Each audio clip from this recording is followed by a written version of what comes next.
दर्शकों, आप देख रहे हैं बदैने मिरर और मैं आपके साथ तनिषा। आइए नजरें डाल लेते हैं आज की 5 प्रमुख खबरों पर। रामनगर थाना क्षेत्र के बलुआ घाट पर गुरुवार को एक दर्दनाक हादसा हुआ, जिसमें चेंजिंग रूम की छत गिरने से एक अवगढ़ व्यक्ति और एक कुत्ते की मौत हो गई। इस घटना से पूरे इलाके में हड़कंप मच गया। मृतक की पहचान 57 वर्षीय मेवालाल के रूप में हुई, जो चंदौली के अलीनगर थाना क्षेत्र के परोखा गांव का निवासी था। हादसा तब हुआ जब दोपहर में मेवालाल चेंजिंग रूम में बैठे थे और नीचे एक कुत्ता सो रहा था। अचानक छत गिरी और दोनों की मौत हो गई। यहाँ पे सर इतना घटिया मटेरियल का यूज किया गया था, जो ये पहली बारिश और पहला बाढ़ भी नहीं झेल पाया, जिसका कई खामियाजा जो कि एक व्यक्ति का जान और एक कुत्ते का जान से खामियाजा भुगतना पड़ा। ये तो बहुत अच्छी बात है कि हम लोग और बहुत लोग जो कि यहाँ पे सुबह शाम भीड़ लगी रहती है, इसमें कम से कम 10 से 15 लोग बैठे थे। घटना के 10 मिनट पहले कम से कम उसमें 7-8 आदमी थे, लेकिन जैसे ही उठ के गए हैं और ये अगला व्यक्ति बैठा हुआ था और कुत्ता बगल में था, जो भरभरा के ये निर्माणाधीन जो कि गिर गया, जिसमें कि व्यक्ति की ऑन स्पॉट मौके पे ही मृत्यु हो गई। व्यक्ति कहाँ के? पूर्वोत्तर रेलवे कर्मचारी संघ वाराणसी मंडल द्वारा आज एनपीसी यूपीसी के विरोध में मार्शल जुलूस का आयोजन किया गया। जुलूस मंडल कार्यालय से शुरू होकर विभिन्न मार्गों से होता हुआ वापस मंडल कार्यालय में समाप्त हुआ। जुलूस में बड़ी संख्या में कर्मचारियों ने भाग लिया।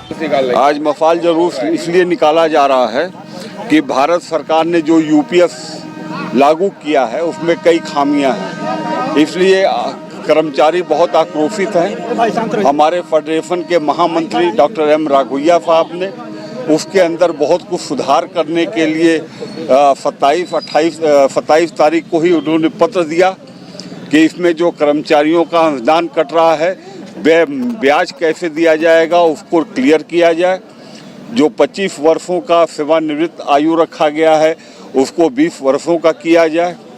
जो वीआरएफ के अंतर्गत दिया गया है कि 60 साल के बाद पेंशन दिया जाएगा, जिस दिन से दिया गया है उसी दिन से तत्काल लागू किया जाए।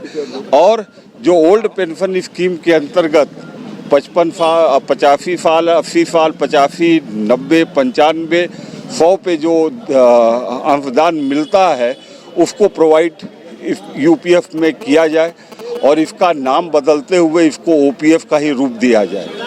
ये हम लोगों की प्रमुख मांग है। मेरा फेडरेशन एनएफआईआर भी डॉक्टर एम राघोइया साहब के नेतृत्व में इस बात को प्राइम मिनिस्टर मोदी साहब को दिया है और ये भी कहा है कि 8वां वेतन आयोग लागू भी किया जाना चाहिए। साथ में ये एम्प्लॉइयों का ये जो यूपीएफ के माध्यम से जो कुछ भी दिया गया है, जो कमियां हैं, उसको जल्दी से जल्दी दूर करके ओपीएफ का नाम दिया जाना चाहिए। उसी के लिए आज हम लोग यहाँ पर इकट्ठा हुए हैं। मसाजुल कहाँ से? पुलिस कमिश्नर मोहित अग्रवाल और जिलाधिकारी एस राजलिंगम की अध्यक्षता में गुरुवार को शहर की यातायात व्यवस्था की समीक्षा बैठक संपन्न हुई। बैठक में मड़वादी चौराहे का विस्तारीकरण, भिखारीपुर चौराहे का चौड़ीकरण, रथ यात्रा गुरुबाग, लक्सा थाना मार्ग और कमक्षा नामाई हनुमान मंदिर रथ यात्रा मार्ग को चौड़ा करने तथा कैंट रेलवे स्टेशन के सामने सड़क को जाम मुक्त बनाने पर चर्चा की गई। प्रधानमंत्री नरेंद्र मोदी के संसदीय क्षेत्र में खादी और ग्रामोद्योग आयोग ने वाराणसी एयरपोर्ट पर 13 फीट ऊंचे स्टील का स्मारक चरखा लगाया है। यह चरखा दिल्ली एयरपोर्ट पर लगे स्मारक चरखे की तर्ज पर लगाया गया है।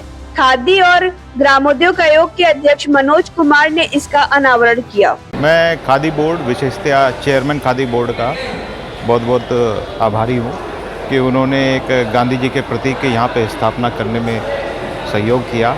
हमारे और खादी बोर्ड के सहयोग से चरखा लोगों के लिए एक उम्मीद की किरण है कि खादी का जो डेवलपमेंट इस समय किया, जैसे कि अभी चेयरमैन साहब ने बोला कि पिछले 10 सालों में 5 गुना से ज़्यादा खादी का विकास हुआ है और ये आज ही देश नहीं विदेशों में भी बहुत ही चर्चित है।